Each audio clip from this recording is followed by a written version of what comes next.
Okay,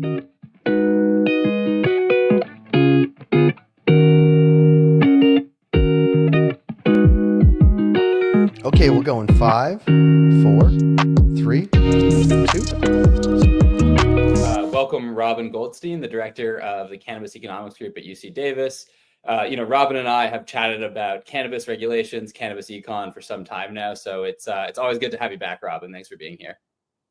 Thanks, Jeremy. Good to be here. So I wanted to talk about the new report you released in March with the Cannabis Policy Institute at the University of Nevada, Las Vegas. It's called Where Will Weed Win? So just from your point of view, what was the genesis of this report? Why did you write it? And what were some of the top line highlights? But the basic idea was, you read a lot of reports about the cannabis industry, and they talk about a snapshot of where we are now. These states are legal, these states are illegal. My report is more looking into the future, 5 or 10 years from now, assuming that we're going to have some form of federal legalization and interstate commerce where states can trade with each other. So kind of the heart of the report is I put together basically a power rankings of how states are going to do, relative to the size of the state, but how each state is going to be positioned in this interstate commerce market, and who's going to win and lose in that game once you have a really national industry where people from California are legally smoking weed from Texas and vice versa. Yeah. And just to kind of peel back the envelope a little bit, how do you generate these reports? Like, where do you take your data from? What are your comparatives? Like, cannabis is sort of unlike any other industry. So just to kind of give our viewers a sense of how this research is produced. So basically for the last 10 years, I've been working with studying the cannabis industry, running research there at UC Davis. We've done several reports and studies for the Department of Cannabis Control in California and other state government agencies that are developing regulations. We've looked at the costs and benefits of regulations, and in particular, looked at the competition between legal and illegal markets. And so everywhere in this country where you see weed being legalized in various stages in different ways, you have different effects on the how much share the legal market takes and how much share the illegal market takes. And so we use all the data kind of that are out there, which are not so great in cannabis in many cases, but we use the data to describe and predict those markets and the effects of regulations that may happen, not just now, but in the future, potentially. And many states are now facing these choices. How do we regulate cannabis? The US population overwhelmingly supports some kind of legalization. Do we take this approach that's been taken by the early adopting states like California and start with a medical system and then move to a legal recreational system that's very heavily regulated, kind of like the pharmaceutical industry? Or do we go this other direction that some states, especially in the Southeast, have taken with hemp, that's more of a agricultural type regulation of psychoactive weed that's really, so there's these competing systems in the country right now. And so we're studying all of that. It's an interesting area, and it's changing every week. Yeah. So let's talk about the rankings. I mean, that's the part that seemed to resonate with our readers very much. Oklahoma came out on top. And I think, to people that look at the cannabis industry every single day, they're sort of aware that Oklahoma does have medical cannabis. But to people outside of our little corner of the world, this might be a kind of controversial or shocking finding even. So talk about the rankings and why Oklahoma is the winner in this market. Yeah, Oklahoma created a legal marijuana system that was the easiest and most simple to get into in the country, and the lowest cost. And so they made it almost as easy to get a weed license as a hunting or fishing license. They ended, and the other thing was the speed at which they moved. They told, they decided to do this, and then they did it efficiently. Vermont, for example, took 4.5 years to put into place a system of open retail sale after legalizing cannabis.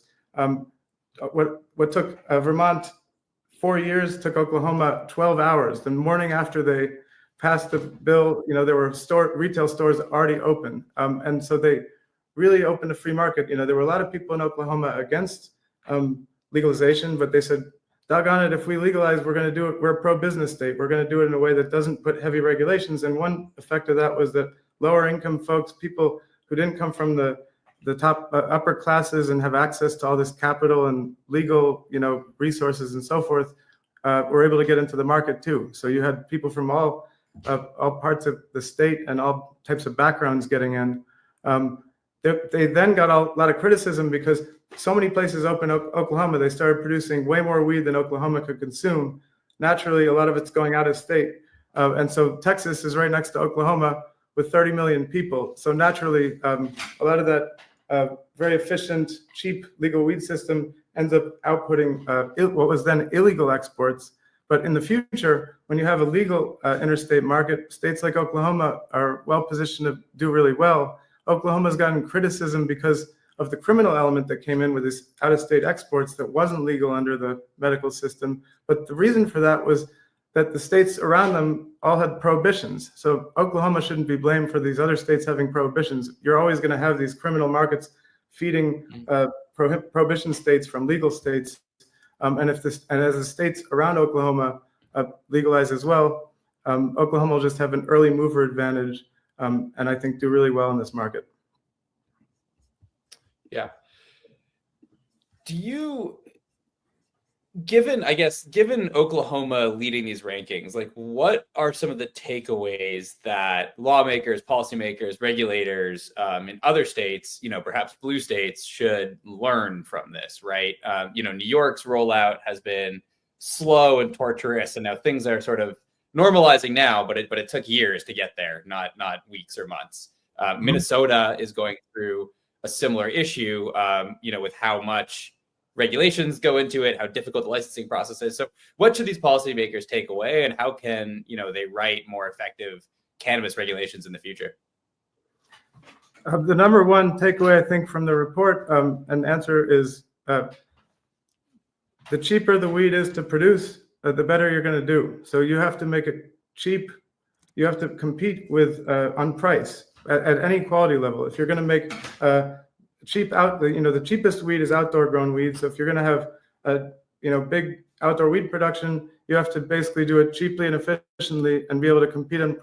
California is going to have to compete on price with Montana and places that it's cheap to do business. So one of the things you look at is how much does it cost to do business in the state in general. Electricity costs, water costs, these input costs have an important role in who's going to be more competitive. The state regulators don't necessarily have control over electricity costs, but they do have control over how to keep regulatory costs for cannabis from adding more costs on top of the existing costs. So states that already have high costs of doing business, like on the East and West Coast, they have to make an extra effort to keep special cannabis costs and licensing fees and things like that down to enable their state producers to be competitive in that interstate market. And so if you could kind of project out into the future, like it sounds like, kind of a simple takeaway is where it's cheap to grow, it's going to be more profitable, right? What does that mean for, the craft scale or even, mid-sized scale cannabis industry in states like New York, Massachusetts, Vermont? Like, is this going to be a world where, all of these products are sort of grown in Texas and Florida and they're shipped out? Like, what does the industry look like? No, I think there will be like a craft weed segment, just like there's a craft beer segment. It's not going to be, people can't expect it's going to be half the market. I think right now in the early legal cannabis world, a lot of this stuff is sort of the equivalent of craft, and it's higher priced, it's premium basically. And but that's going to be part of the market, but it's going to be a smaller part. And I think one thing that's going to change in that market is outdoor grown is going to become more and more important. It's going to, when you look at the wine industry that's well developed in terms of having this premium craft segment, it's like a lot of the wine in California, for example, it goes all over the world as premium wine. What people are willing to pay for is where it comes from, the story of who made it and how, and all these kind of attributes. And that really relates to terroir and climate and like location in wine. And I think the valuable thing about cannabis is going to be this sun-grown stuff that really expresses a region, expresses the microclimate there. Like in Humboldt County, there's certain characteristics that are different from Western Massachusetts and these rolling hills. And the really special experience people can have connecting to where that weed came from and what it represents geographically and personally. The companies that do well in that market, not just in the US, but all over the world, are going to be the ones that can tell that story. And right now in London or Paris, people are already willing to pay twice as much for California weed as local weed. So a state like California has a big marketing advantage there. If they're able to collaborate and say, we're all from California, and use that as a marketing. I think in Nevada, there's another interesting kind of opportunity with tourism and creating the world's leading retail establishment. So it comes back to this idea of comparative advantage. Each state should do what it's best at and contribute to the industry. It's not going to be grown in all 50 states in a real interstate market.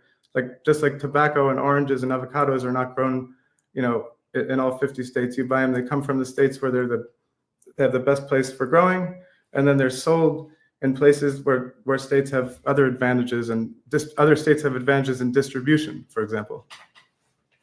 Yeah, spoken like a true economist on comparative advantage.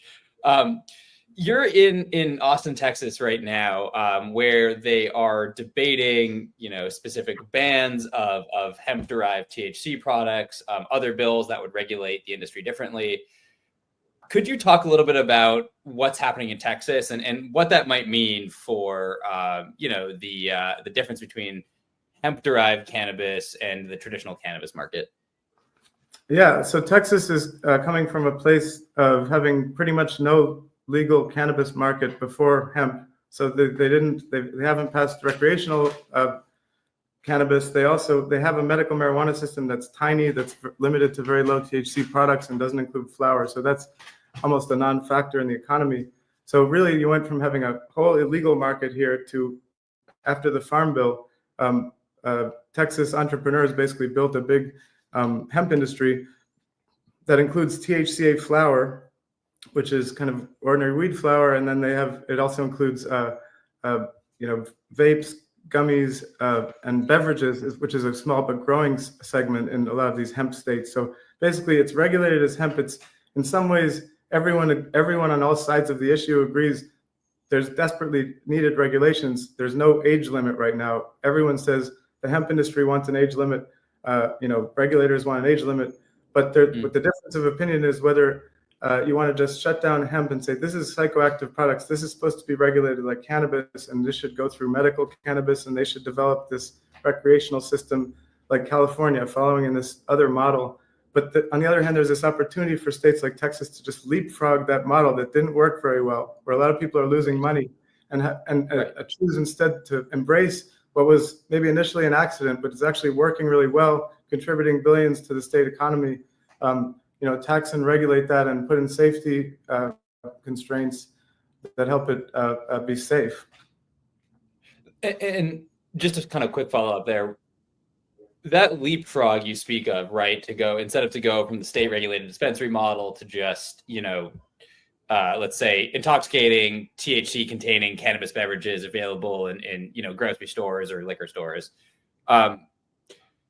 What are the chances? I know, political prognostication is hard to do, but what are the chances that a red state like Texas does that, and then for other states with maybe similar politics to kind of follow that model? I really am not in the business of making political predictions, sure. But I will say, if I were, and I'm also unaffiliated politically. I don't belong to either political party, and I don't really get involved in politics. But I would say that I think the Republicans, if I were them, they have a good opportunity to say, look, hemp has happened in a lot of these Republican states, these red states. Right. Here's a chance to prove we've done things actually better than the blue states that have overregulated. Like this, the way that cannabis developed in California, you could say is a case of blue state overregulation. They can make an example of doing it better and making more money on it and collecting more tax dollars for the state on it, not by taxing at a higher level, but by just having a much bigger industry. And if they got together, these states that are doing it and kind of, I think, coordinated around that, a set of policies and regulations that they could that could be consistent with future federal laws, they could be in a great position to kind of dominate this interstate weed market.